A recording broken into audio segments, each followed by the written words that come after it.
क्या आपको पता है कि अगर चांद अभी इसी पल गायब हो जाए तो धरती पर क्या होगा? सुनिए, यह डरावनी कहानी। कल्पना कीजिए कि चांद अचानक से हवा में घुल जाता है। पहले घंटे में ही धरती पर 1000 मील प्रति घंटे की हवाएं चलने लगती हैं। ये तूफान इतने तेज होते हैं कि पूरे महाद्वीपों का नक्शा बदल देते हैं। फिर समुद्र पागल हो जाता है।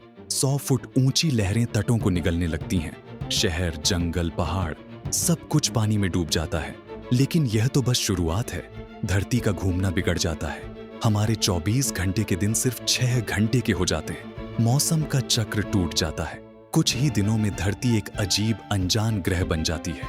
यहाँ कोई जीव नहीं बच सकता, न इंसान, न जानवर, न पेड़ पौधे।